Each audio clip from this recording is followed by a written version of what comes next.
Fournier with the ALA Public Programs Office, and I'm pleased to introduce today's webinar, Community Conversations Across Neighborhoods, Dialogue-Driven Programming. It looks like we have people saying hi in chat from all over the country. Welcome. So before we get started, a few quick announcements. Today's webinar is presented by ALA's Public Programs Office with support from ALA's Cultural Communities Fund. To learn more about the Cultural Communities Fund or make a contribution, please visit the first website URL you see there, ala.org/CCF. Many of you may have learned about this webinar from the Programming Librarian newsletter. If you're not familiar with programminglibrarian.org, please check it out. Our team at the ALA Public Programs Office collaborate with library workers across the field to share program ideas, program models, and best practices. And Programming Librarian has an online learning library that's full of free webinars just like this one. Well, not just like, but as helpful as this one will prove to be. And finally, just a couple notes about our virtual classroom. Only our presenters today have microphone access, but you're welcome to type your questions or comments in the chat box. To send a chat message, move your cursor to the bottom of the window, as I'm doing, and click chat. If you have any technical issues, please use the Q&A button. Just move your cursor over there to that feature at the bottom of the window and click on Q&A. Please don't put technical questions in chat because they could be missed if that window is super busy, but we'll respond to your technical questions as quickly as we can.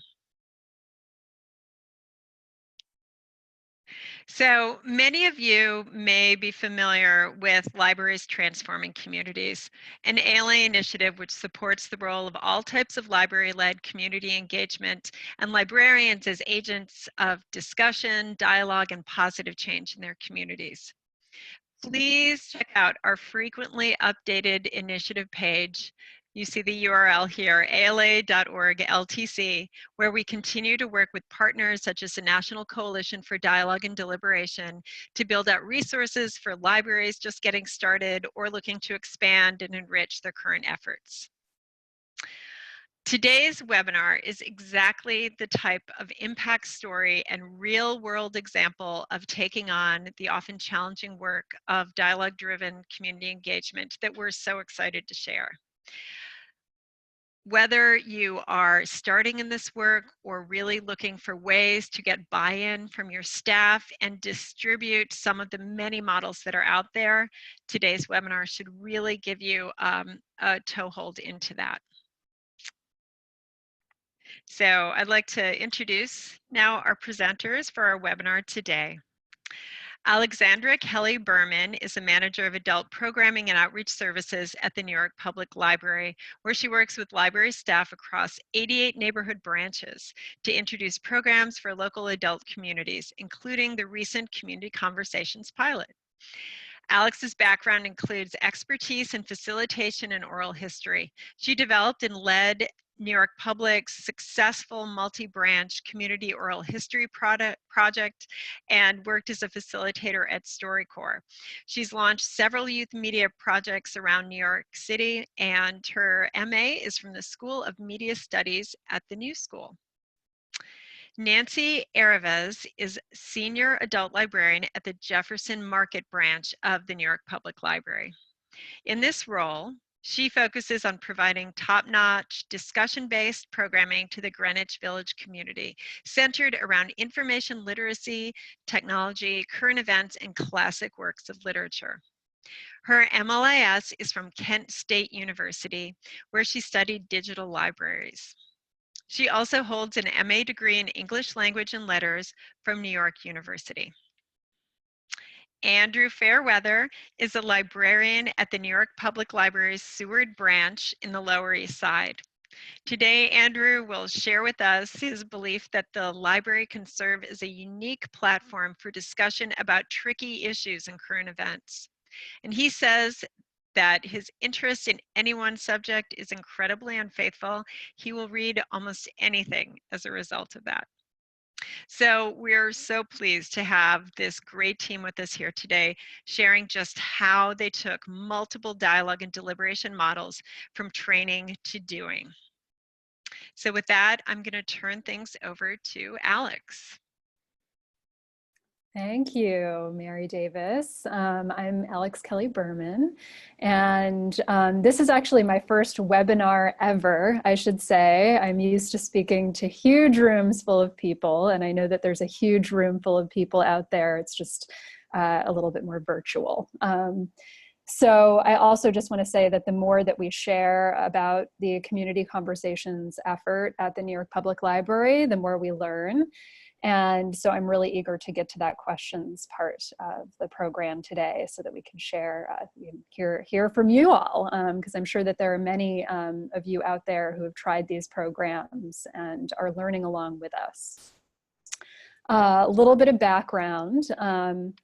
I'm going to be introducing this project from a central programming office perspective. What did we do to help train staff and kind of build our capacity for introducing these programs across locations?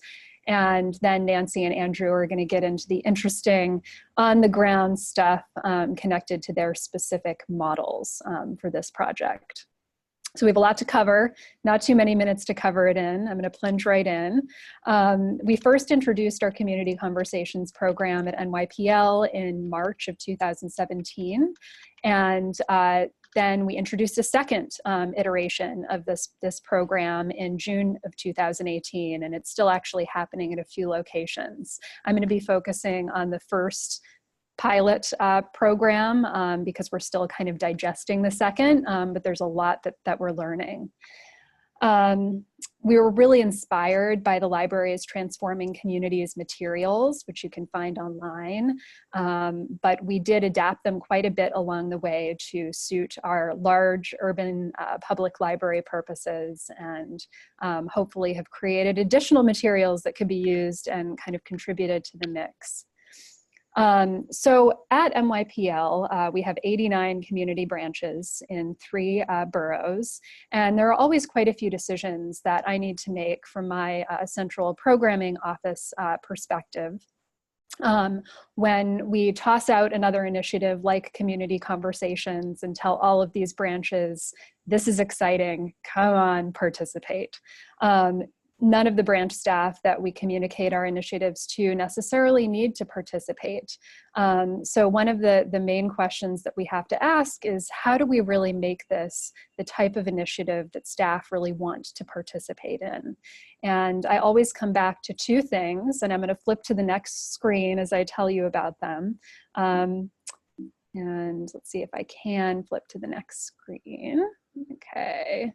Actually, Samantha, maybe if you could flip to the next slide. I'm having a little bit of technical difficulties for whatever reason.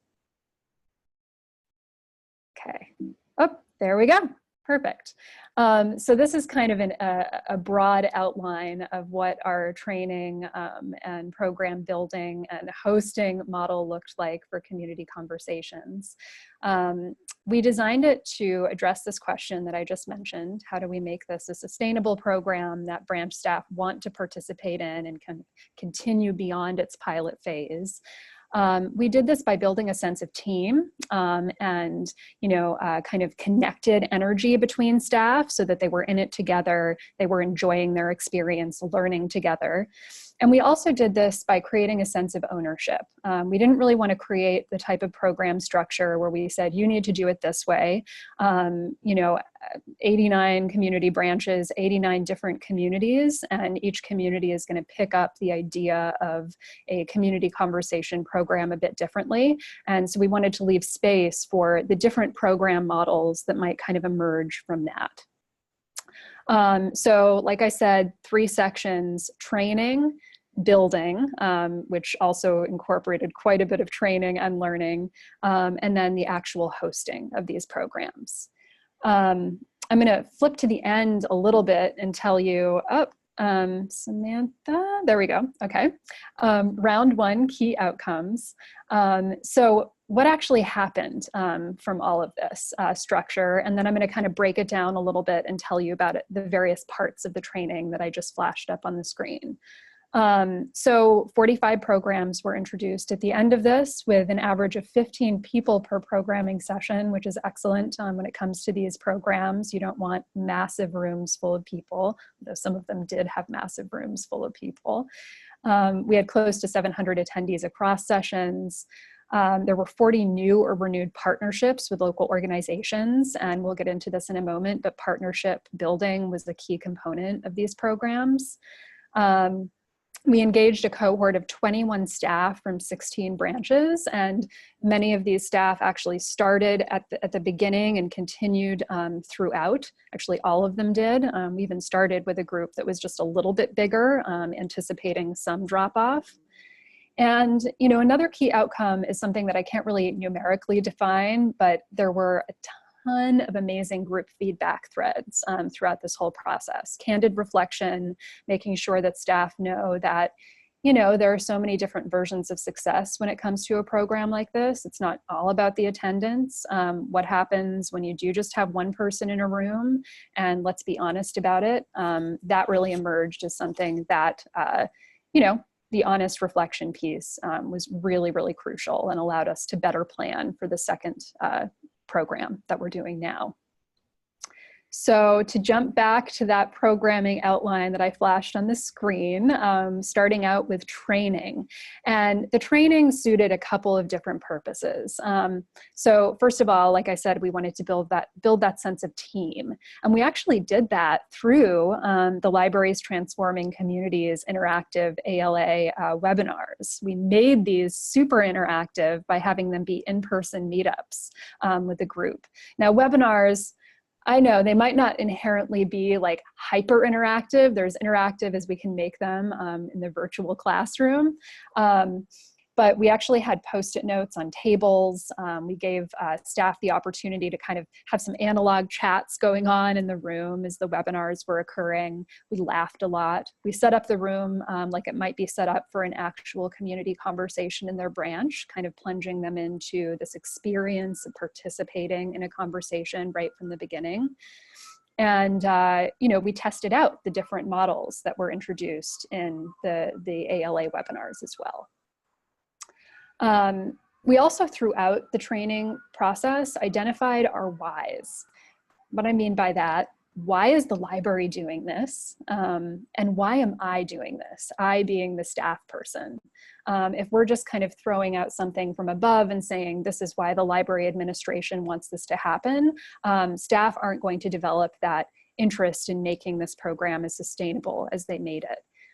So we really wanted to kind of connect back to both of these whys, the institutional why and the individual why. And, you know, you can kind of see on the screen that there were quite a few similarities between these whys. You know, this idea that we wanted to deliver programs that reflect community needs and interests. And, you know, this interest from the branch staff person's part in really creating a new space for connection in their branch community and getting to know their branch communities. And that's just one example of some of the parallels in these whys that help to drive us throughout. Also, as part of the training, the third part, we had some facilitation practice sessions. We had a couple of experienced facilitation group facilitators come in and show us what they do so that we could observe them. And then we tested it out along with them. And then staff in the room actually got to be facilitators of mini group conversations for just 15 minutes each to get that taste and to also understand that they have the capacity to do this. It's just, you know, connecting to a lot of the things that we do anyway when we listen to people, even in one-on-one scenarios. So this kind of led into our building phase. And like I said earlier, building was also learning. It was just learning disguised as building. And to do this, we started out with a one-day training that was designed by us here at NYPL. We involved a lot of user-centered design activities, which encouraged staff to create the programs that they wanted to introduce in their communities alongside each other. We, incorporated community mapping. We incorporated some kind of stakeholder identification activities. I could go on and on when it comes to how important thinking about this from a user-centered design approach is, but it brings that end user in the room, the person who's going to attend the community conversation. Who are they? What do they want? How can we address their needs? From that, we actually led into the summer where we had a whole bunch of just kind of unstructured, informal advising. And that happened in a couple of different ways. There were mentor groups that staff touch base with regularly that happened by neighborhood. And there's also quite a bit of central office advising in this part of it. And I also cannot emphasize enough the importance of the checklist. It keeps things simple for staff, and it also allows them to develop the flexibility around each of those checkboxes that they can then introduce back to our office. Maybe we should include this here. So for any tool that we create, we wanted to create it in the spirit of flexibility. Staff can help us build these tools. The third part of the building phase was getting back to that facilitation element. And the one-day training that we led was actually led by Everyday Democracy. They have a coalition building approach to facilitation, and they adapted their coalition building approach to suit the NYPL timeframe because we don't have the luxury of taking years and years and years to think about how we want to build these community relationships with our program. We really wanted a couple of months to build community partnerships and think about that aspect of the facilitation. So there was this kind of like, okay, let's think it, let's do it approach. And they really helped us to introduce that. I should also mention that the community partners were participating in that training as key stakeholders. I think that it felt kind of, like they were decision makers in this program as well, alongside the staff and community members, because they were there in the room in that training in the administrative office building of NYPL, and they were on the same page as the people that they were facilitating with. In the final hour of the facilitation training, we also dedicated that hour to work time. And I would say do not underestimate group work time, just pure unstructured, here's kind of a general outline of what's going to happen between now and your first program.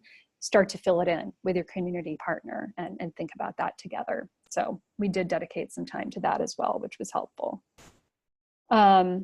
So ultimately, when we introduced, branch staff to the next step, which was hosting these programs in their communities, there were 4 requirements, and I'm putting that in quotation marks because, like I said, we rebelled against intense structure, but having a little bit of structure helped people kind of be on the same page and helped us introduce programs that were going to be impactful across the systems. So number 1, you facilitate. We gave you the tools, you helped to build those tools on your own. You're going to facilitate those conversations. Number 2, you're going to develop at least one community partnership and tell us how it goes, because this is kind of a new thing for us. How do we develop those relationships in meaningful ways?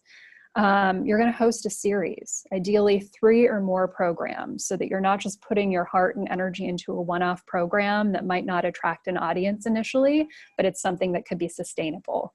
And number 4, you're going to choose a topic that is specific to your community.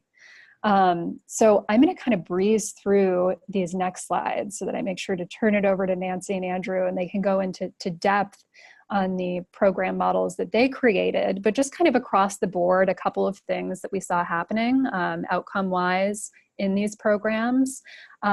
Staff really imitated the trust that we had with them as a group with their communities. So there was a sense of active trust that was created when staff turned to their communities, for example, as you can see from the image on this slide, and asked, what do you want to talk about?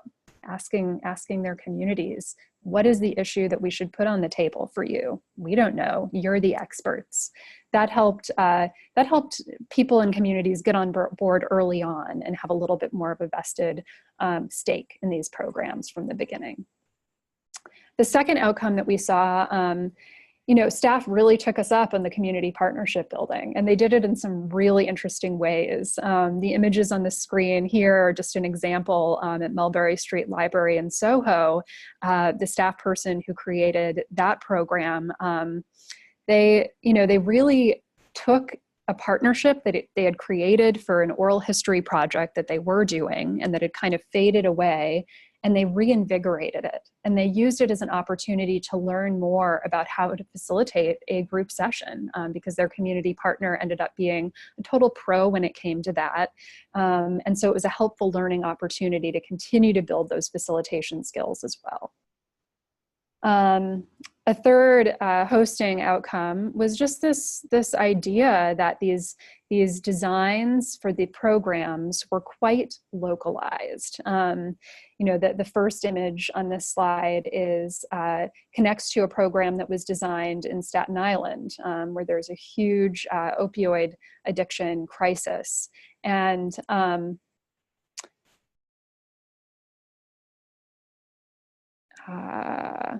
okay, and so, you know, basically what happened there is they developed a Narcan training at the end of these 3 sessions. And so it was this really kind of actionable approach that, you know, made these first discussions seem that much more tangible. So I'm just gonna flip to the final slide. And there's something that's up with my screen right now where I can't actually see the slides anymore. So hopefully I am on the screen. But if I am not, somebody can let me know. And, you know, taking this into our final or our second round of community conversations, there are quite a few things that we really took away from this.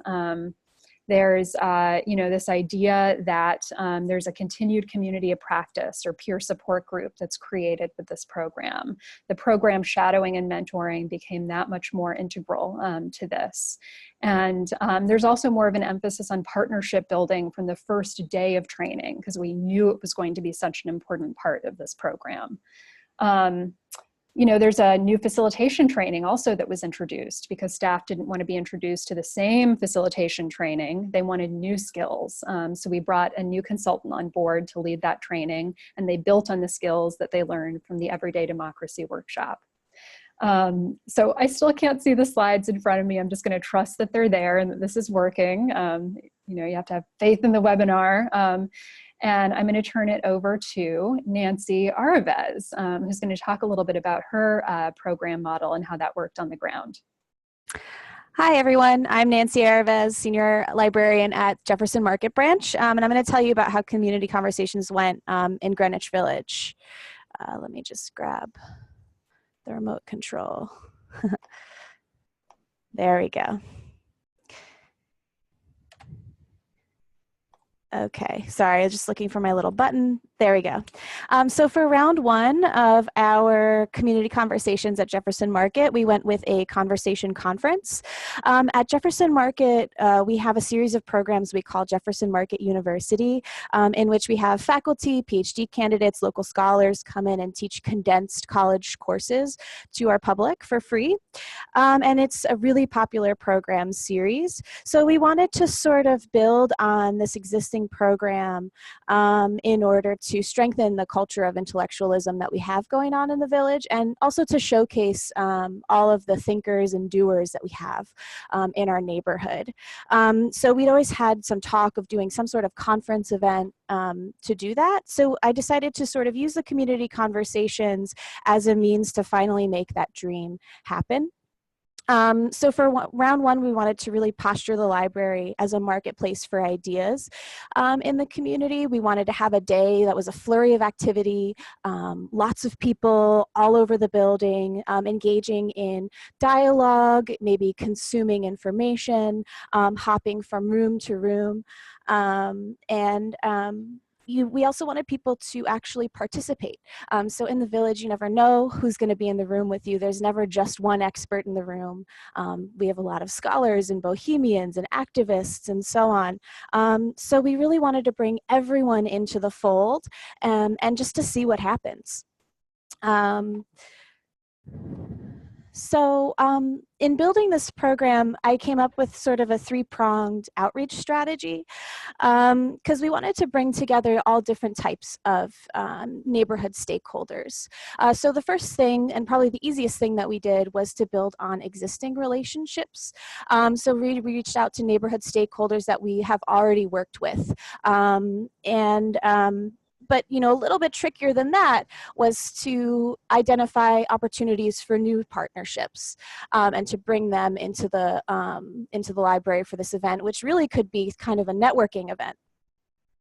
So one community that we identified was the small business community. Our patrons frequently complain that there are a lot of empty storefronts, that it's too difficult for mom and pop shops to stay in business in the library, but we don't always hear from those local businesses. So I actually mapped Greenwich Village and identified some small businesses with storied histories that everybody knows and loves, and I actually did some cold calls. I went on foot around the neighborhood trying to get some support and to recruit some people to participate in the conference that way.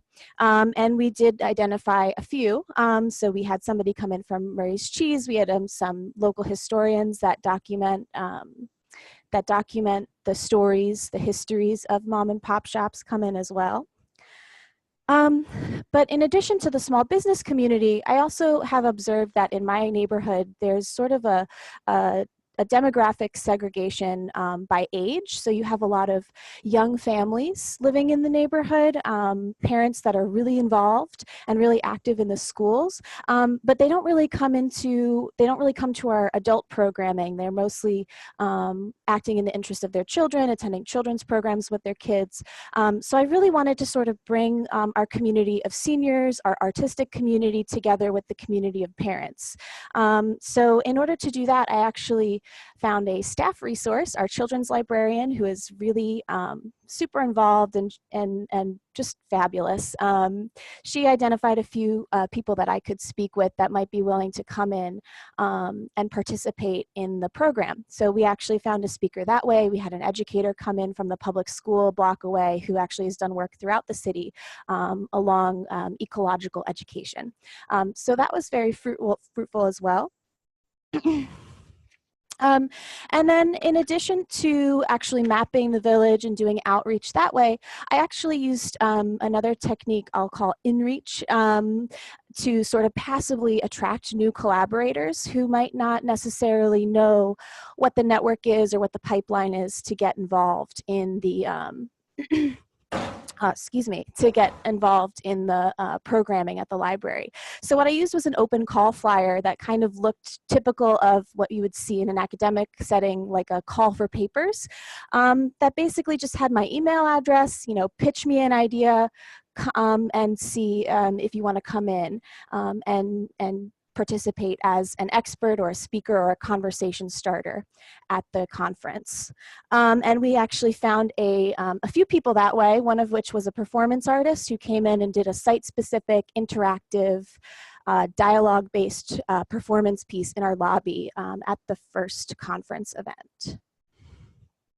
She was super popular. Okay, so we also selected a community partner. We decided to strengthen an existing relationship. So our goal here, the scope of this project was quite large. So we were going to have 3 conference events initially. That was the original plan, Greenwich Village past, present, and future. So we decided to work with the Greenwich Village Society for Historic Preservation, who we've worked with in the past, and sort of to develop that relationship further.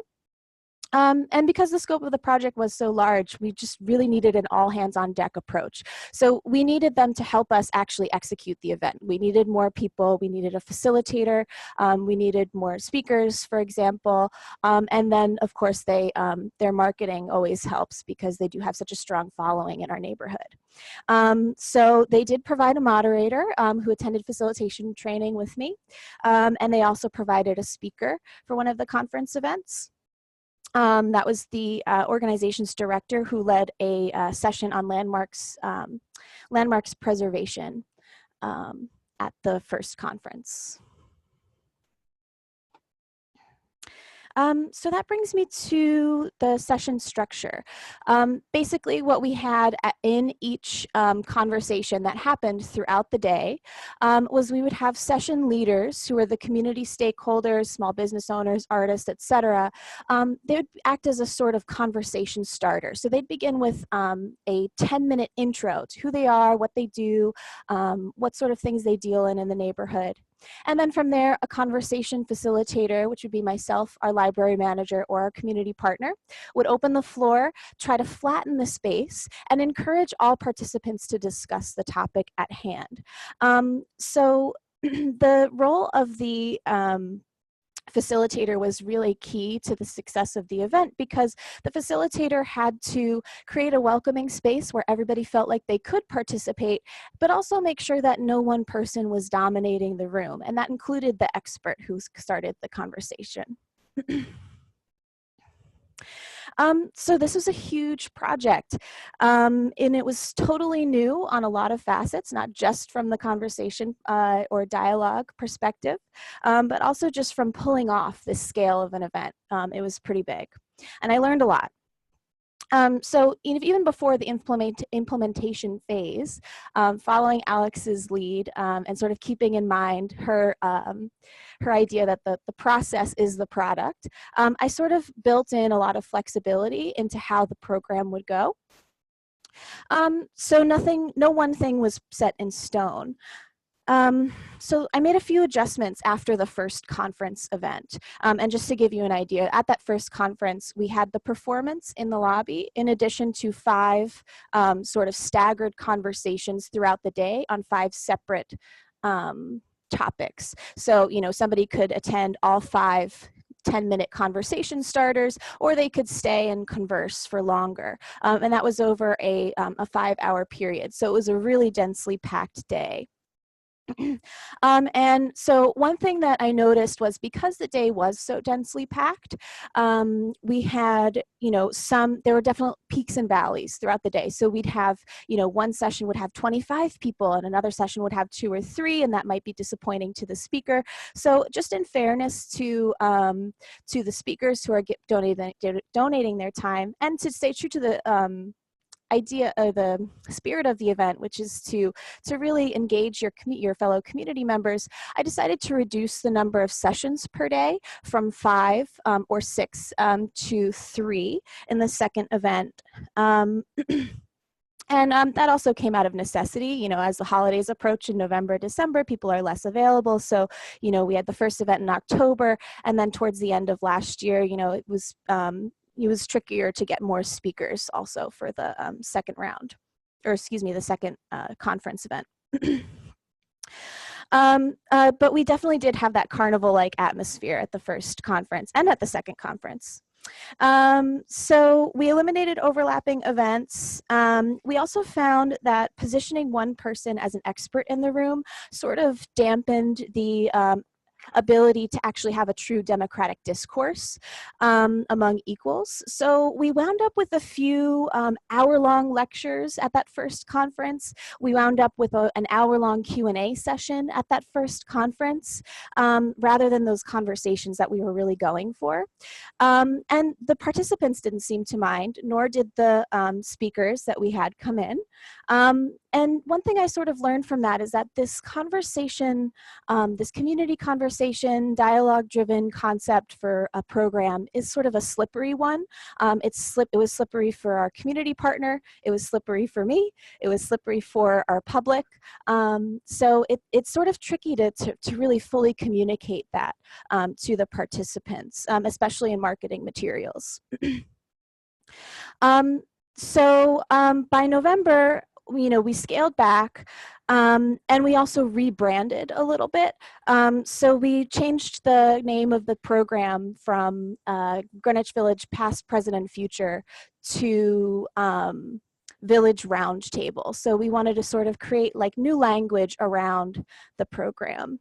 And also we discovered that certain types of content within the conversation context were a little more conducive to having that discourse that we were really going for.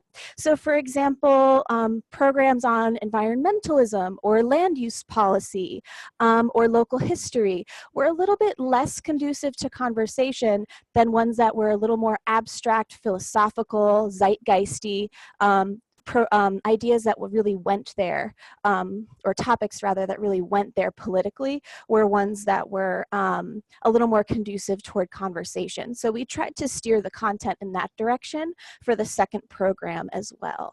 And the result is that in our November program, where we had 3 speakers instead of 5, that conversation element was incorporated a lot better. So for my assessment and results, I would say that this was a successful program, generally speaking. It was well attended. We forged new partnerships. We brought new people into the branch. We brought new people together, and we had a lot of fun. They really were fun days. They were busy days, but they were fun. I would say it's definitely worth revisiting this program. Even though it was a lot of work to put on, it would be great to do it on an annual, maybe on a semi-annual basis. In addition, we learned what matters the most to our library users. So, what issues are really a draw to our public. We gained insight into what type of program is going to be successful moving forward from that perspective. So, for example, we learned that there's a real hunger for more information, more programming centered around what our community partner, the Greenwich Village Society for Historic Preservation, is up to. And we learned that we can create a forum where we can bring people together with that other organization, and we're actively exploring new ways to get them back to continue working with them. Another example is we met a couple named James and Carla Murray. They've actually published a few books. Their first is called Storefronts. So they actually responded to my open call, and they're photographers, they're authors, they're local historians. We built a partnership with them where they had a few programs with us after they participated as experts in the conference, and then they also had a big exhibition in our gallery space that was really well attended. So that was a really fruitful partnership. I know we'll be seeing from them again. And then finally, we started to figure out how to create a space that really welcomes conversation among equals in our neighborhood. While the vast majority of our sessions at the 2 separate conference events were not truly conversational like we were setting out to do, I wouldn't count that as a failure at all. I would say that this experience showed that the type of content that we sort of try to build the conversation around matters tremendously. We sort of, we learned that, we want to really go there with the politics rather than being a little softer by having the focus be local history or politics through the lens of local history, for example. So really just going straight for the political content was what people wanted. So I'll speak very quickly just about round 2, which we just wrapped up, of community conversations. So we had a current events cafe. The idea was to build a sustainable, regular program that creates a forum for villagers to discuss what's going on in the world and their community in a safe space. So, coming off of that blockbuster huge event experience, this is a lot more sustainable to put on a regular basis. So I'm basically here to tell you that I did all that work on that big conference so that you don't have to. So as round 2 was gearing up, I was sort of trying to suss out what the community wanted, and I noticed that there was an uptick in sort of frustrated, politically oriented venting happening on the circulation desk and at the reference desk with different members of the community. And it wasn't just, the seniors, and it wasn't just the parents, it was everybody in the community had something to say. So I thought, why reinvent the wheel? Let's just get people in here, let's talk about what's going on in the world, and let's have it be, a moderated, structured environment. And this would also posture the library still as a marketplace for ideas, but also as a center for civics where people could practice their right to free speech and practice, just being a citizen in their neighborhood. So this was the format for round 2. The group meets on a consistent day and time on a monthly basis, and I made this easy for people to remember. We meet on the second Tuesday of the month, so think 2-2, easy to market, easy to remember. The conversation is participant-led, and the topic is democratically selected. So everybody is encouraged to come with a topic or an event that they really want to talk about, and we put it to a vote, and it's by show of hands. Whichever one was the most popular is the one that we talk about first. And if there's more time at the end to talk about a second topic, we go to the second most popular, and so on. And that actually created a truly flat and democratic space just by setting the tone with letting anyone who wants to come in select the idea that we talk about. That really does bring everybody up to the same level, and it can be an empowering thing. And then, of course, I want to also emphasize that we had a moderator who was me, who would set the ground rules, stay out of the conversation, and keep things moving and respectful. So I strayed from inserting my own politics into it, and instead just focused on just getting people to talk, getting people to share personal experience, shares personal experiences, and just asking a lot of questions of the participants.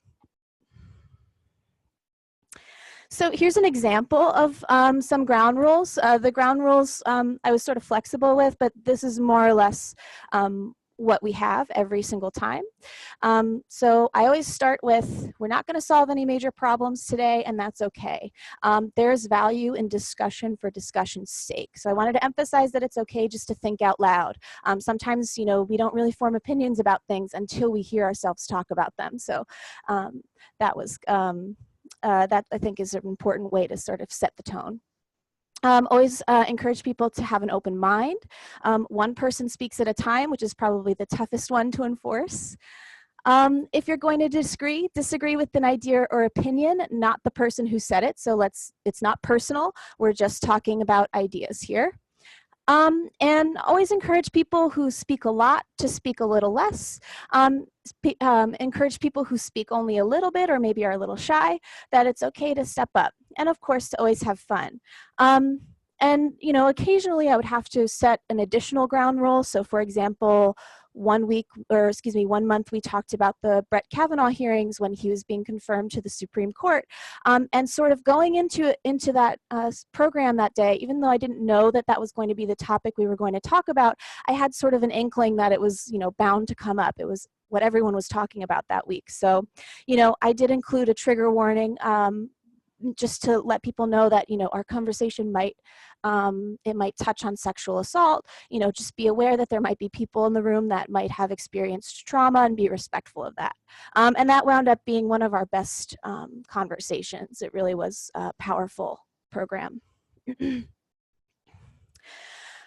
So this program was super successful from the get-go. We had an average of 14 participants per session, with a core group of about 8 to 10 individuals who came every single time. So I really got to know my community through doing this program. The group was diverse economically, racially, by gender, by age, intellectually even. So we really did have people all over the political spectrum come out to this, even though the Village tends to be a pretty liberal place.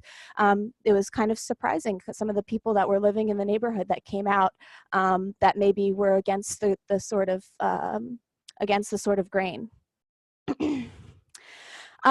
So we also folded this up into existing programs. Because it was so popular, we actually scaled this program up instead of back. So we went up to 2 sessions per month, and we actually did not see a dip in attendance at all, even with the increase in participants.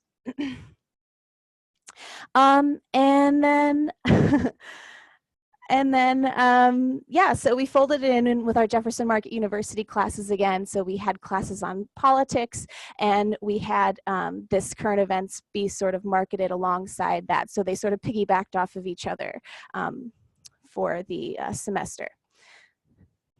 And then that's pretty much it. So it's been pretty popular. It's going to continue in its monthly format. And my measures of success are that core group of 10 attendees. It's compared, the current events of Café is compared favorably to other similar discussion groups in the neighborhood. And now it's not a competition, but I do take pride in that.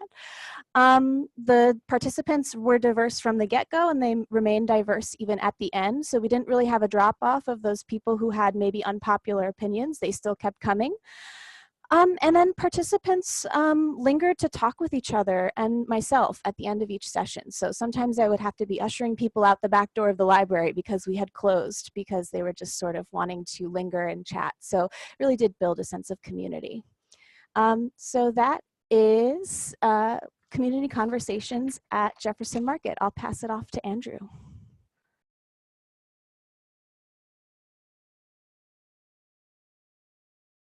Hi, everyone. I am just requesting control of the remote. This is community conversations at Seward Park, which is in the Lower East Side. The Lower East Side is a changing neighborhood. When is it not changing? It's always changing. Shifting demographics, shifting borders, greater income diversity, and increasing real estate interest in land development.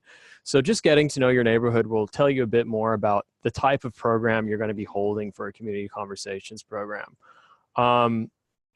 The first iteration we did of community conversations was with a group called the Education Alliance across the street from our library. They're a mainstay of the neighborhood. The partnership grows deep. In fact, our branch actually started in the Education Alliance in the 1880s, so that's really quite something special. They do a lot of similar things that the library does, except they do it for a fee. We do things for free, obviously, because we're a library. So they've always sort of been a competitive sort of thing with the Education Alliance and Seward Park Library, but we're free. And the Education Alliance, like the library system, has multiple branches throughout the city. The structure of the Education Alliance partnership was a strictly democratic model. We had votes cast in 3 locations: the Seward Park Library, the Education Alliance, and the Grand Street Settlement. They cast their votes. They just wrote on a piece of paper, what is the most important thing to people in the Lower East Side? We picked the 3 top issues that people voted on. In the first session, this was a 3-part session, 3-part series. The first session, people made their case for what they felt to be was the most important thing to Lower East Siders. Not surprisingly to me, that was housing and affordability in the neighborhood. In the second session, we discussed this issue in depth. What were the ins and outs of housing? How does housing work in the Lower East Side? And, you know, what are the specific issues to housing that are specific to this neighborhood, to New York City, the state, and the nation, and so on. And in the third session, we really tried to find some concrete solutions as to how do we not solve the housing crisis, but what can we do to take concrete steps to making life a little easier, right? The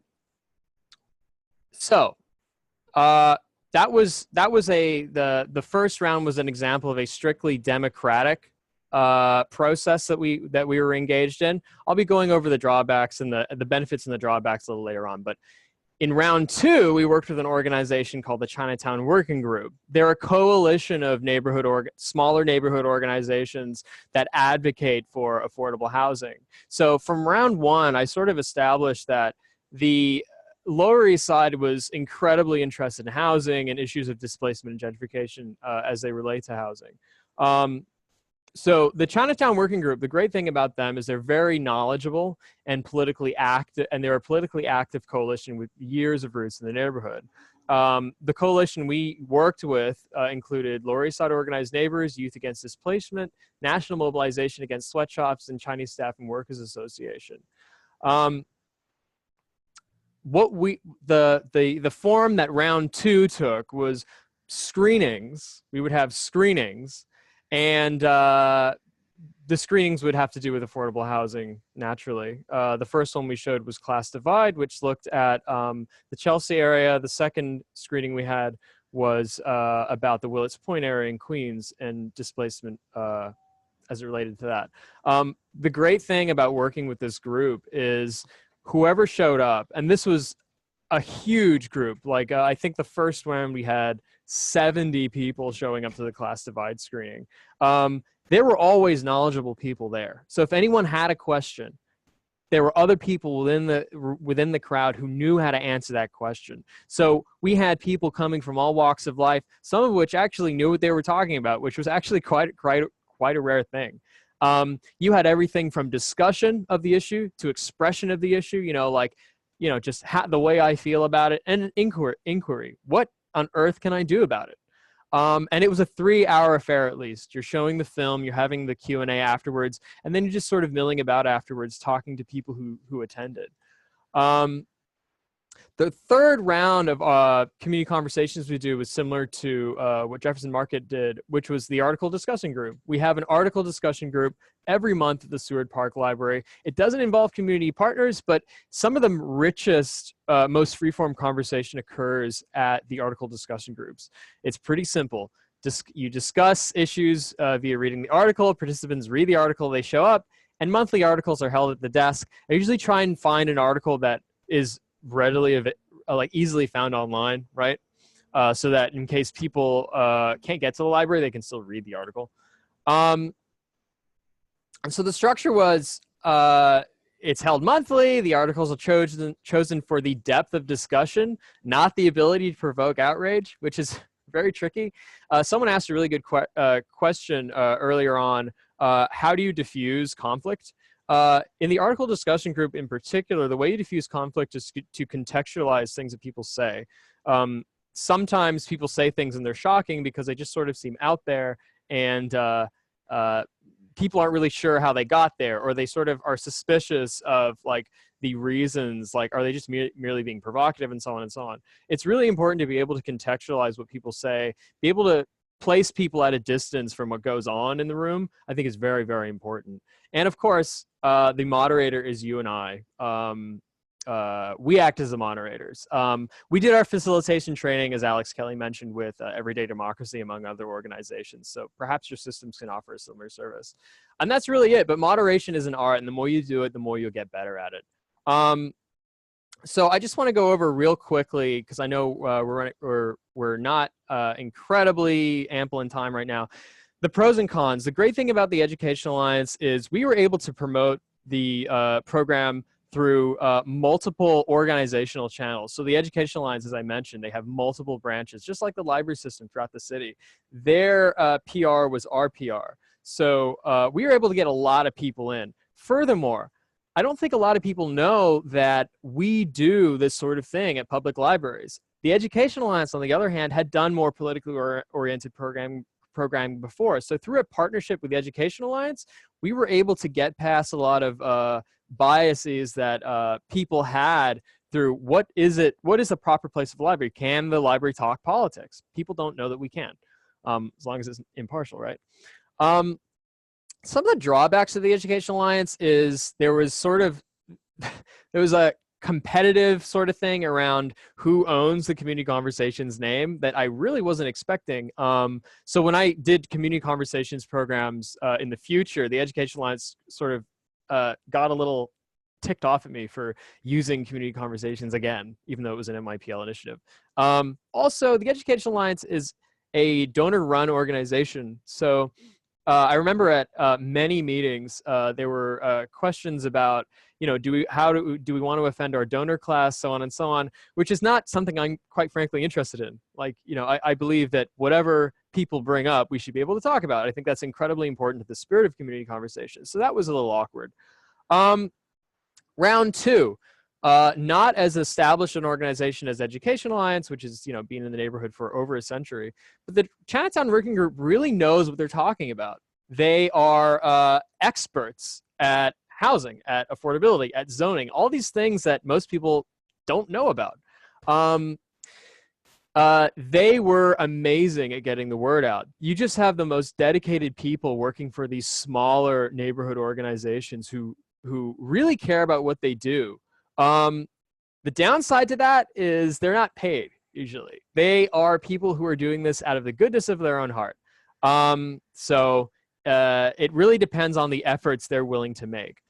Round one, on the other hand, we didn't have those people who really knew what they were talking about, who were really looking for, you know, some people who were looking for answers didn't quite get them because there were no real experts at the table. Not a problem with Chinatown Working Group series. People did sort of, because the Chinatown Working Group does have a certain perspective on housing and affordability and the solutions thereof, there were some sort of hints of, oh, is this a partisan sort of thing? But really, it's about the conversation, not about the point of view that an organization may or may not have implicitly or otherwise. And round 3, pros and cons, it's really up to you. So anyway, the whole thing is in your basket for round 3 because you are the moderator. But I suppose that's going to be it for me for now. But if you have any questions, I'd be happy to answer them.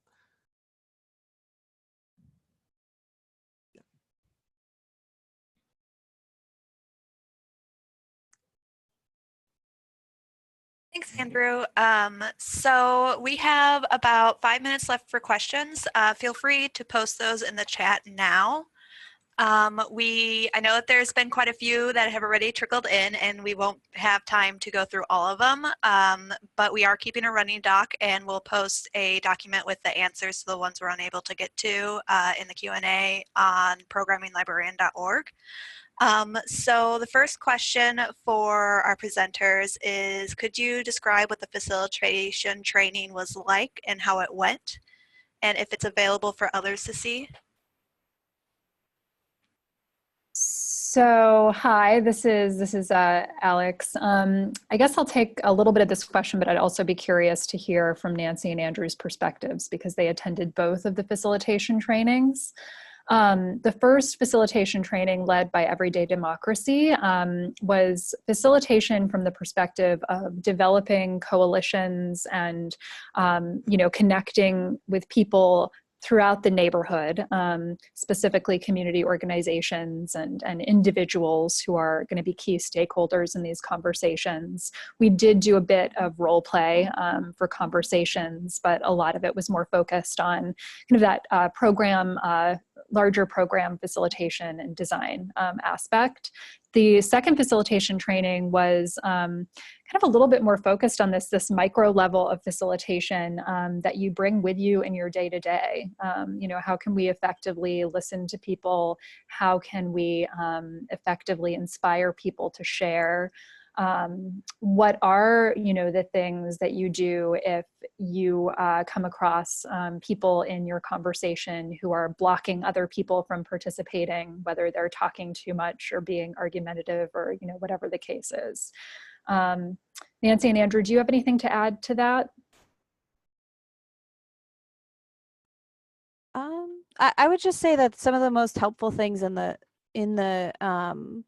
facilitation training was when, you know, sometimes we would have the facilitator, the trainer, sort of model good facilitation for us and then have us sort of like repeat back. I don't know, I guess that would be the most useful that I found, at least. And we got a lot more of that in the second round, I will say.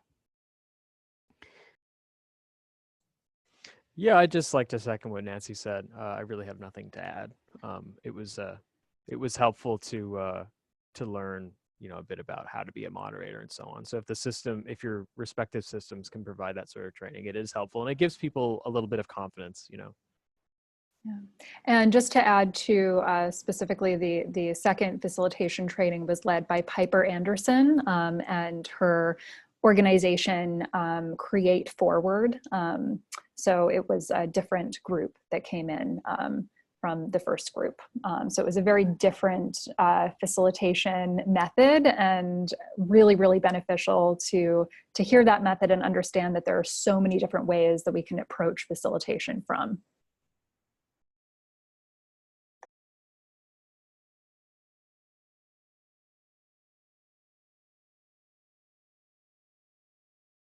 Great.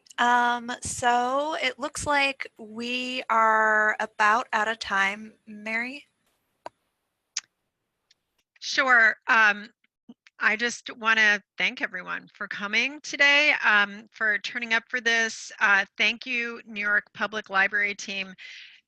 The work you did is fantastic. I think it's something that merits sharing, and you were able to cram in so much detail in such a short period of time. This webinar has been recorded. It will be posted within 24 hours on programminglibrarian.org. As soon as you hop off this webinar, you're going to get a survey. Please fill out that survey. We really need to hear from you about how this went in order to be responsive to your needs as ALA's members and the library field. And we will, as Samantha mentioned, that we ran out of time because this is such rich content, but we will be able to post, we'll go through and post a doc that has answers, sort of FAQ, to all the questions that were posted that we weren't able to get to in the chat. Thank you all again, and be sure to check out programminglibrarian.org as well as ALA.org LTC for more resources on library-led community engagement. Thanks.